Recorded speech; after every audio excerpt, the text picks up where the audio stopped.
Hello, ladies and gentlemen, and welcome to a somewhat overdue episode of Ted's Booze Cellar with me, your most gracious host, Ted. Welcome to the premiere alcohol review show here on YouTube.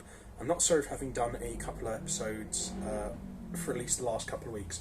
Obviously, on the week commencing the 23rd of January, that was my birthday week, and the week after that, I just was mentally just feeling a bit down and just like a bit low on energy, and I thought, you know, I couldn't really sort of dedicate an episode with that energy in mind, you know, obviously, like, I do miss out on episodes sometimes, so I'll try and like make things a bit more regular from here on out. But I just want you guys to know that, like, if I do ever, like, you know, have any like mental health troubles, I will probably need to take a break for that for like a week or two.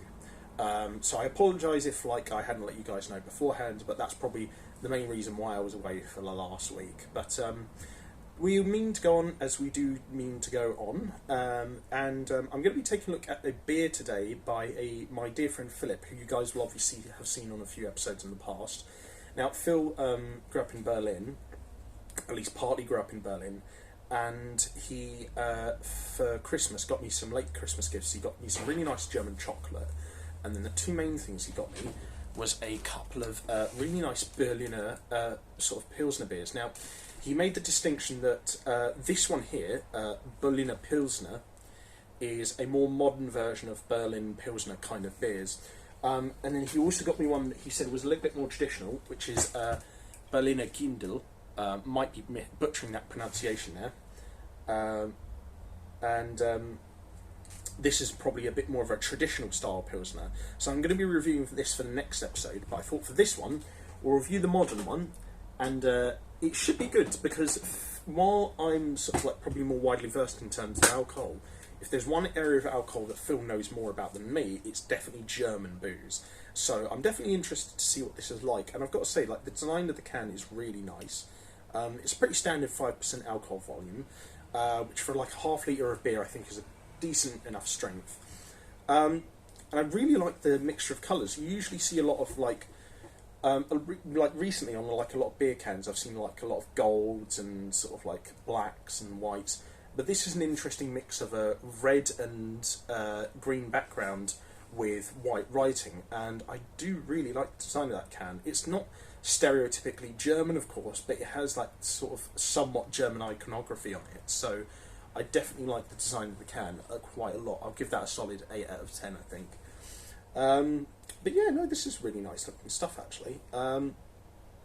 Yeah, so I would also say as well that this video is in part dedicated to my dear friend Imogen, who you guys will obviously have seen on some episodes in the past, who has helped me out with a lot of personal things recently. So to her, this is dedicated to you, as well as also Philip, who is also a great old friend of mine. But yeah, let's have a quick snifter of it and see what our first impressions are like. Oh, let me see. So, good simple nose. Doesn't cloy up the nostrils too much, thankfully. It kind of just gives it, you know what? It kind of feels like a cross between like a Pilsner München lager and a standard German, Central German Pilsner. So it's kind of got the nose that I was expecting. It's not a particularly strong nose, granted, but it smells nice enough. I'm just going to see what it smells like when you pour it into the can. Considering Phil's from Southampton as well, I thought I'd pour it into my Titanic brewery glass, which is pretty apt. Let's see if we can get a good head on it. That's not too bad. It could be a bit better, but it's all right. Let's see. There we are. Good colour to it as well, actually.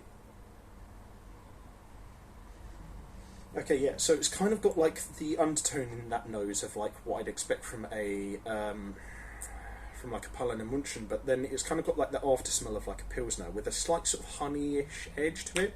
So the nose is quite interesting. It's a mixture of different German flavours and styles, but I'm definitely liking what I'm seeing, so I'll give that nose a good 7 out of 10. It's not particularly pronounced because it's not that full-bodied, granted, but what it nose is there, it does smell good, so yeah, I'm looking forward to this. Anyway, as always, we'll have ourselves a quick palate cleanser of water.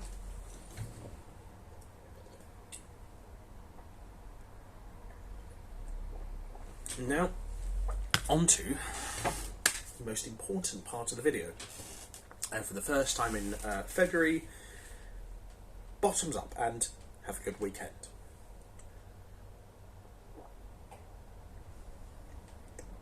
Ooh.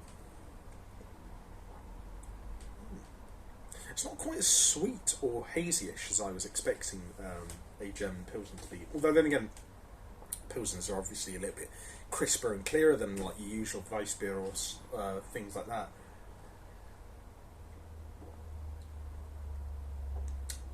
It's kind of got a little bit of like a Weissbier feel at the end, but only like very minutely. Now, at the end of the day, the flavour and texture of this is quintessentially like a Pilsner, but like with a German twist.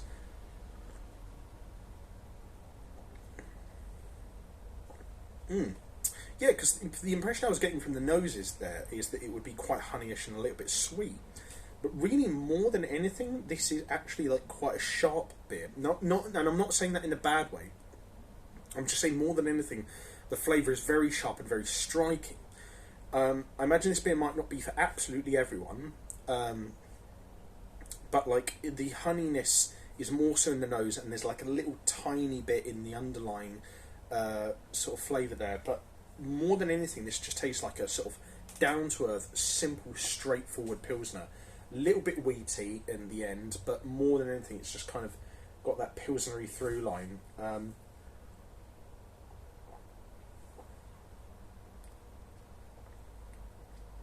The texture could be improved by being a tiny bit smoother, but I think overall the flavour is actually pretty full-bodied, and it's kind of what you'd expect from like a good quality Pilsner. I know Pilsners aren't exactly everyone's cup of tea, and they're not exactly everyone's favourite kind of lager, but I think the main strength of them is that they are generally compulsively drinkable. I think the only major thing that this can be improved by is having a slightly smoother texture.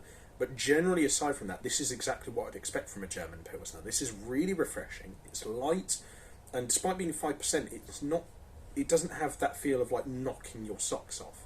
It's like quite a light, and even though I did criticise the texture a little bit, it is generally a very good drinking experience. It is one of these ones that you can just sort of like knock back with a couple at the bar in Berlin or something. On holiday with your mates while like chatting about the football, yeah, it's one of those ones that you could just chill out and just enjoy and relax with.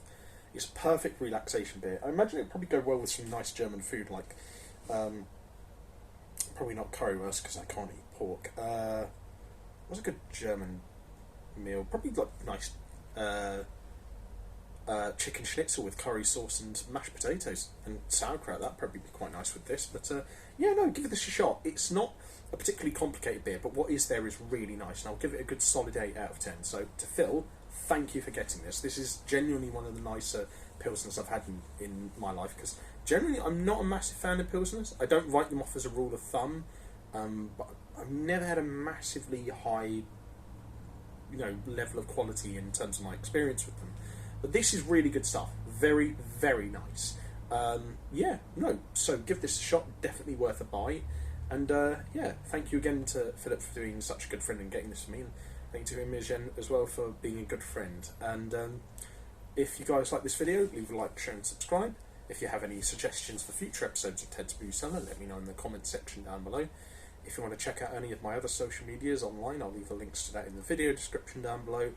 And if you guys have any suggestions for future episodes of Ted's Brew Cellar, let me know in the comments section down below. But until next time, if you... let's see, what was I going to say? Oh yeah, until next time, have fun, stay safe with whatever you're doing, don't do anything I wouldn't do, wash your hands, drink responsibly, know your limits, and I'll see you guys at the bar next time on Ted's Brew Cellar. Bye-bye for now.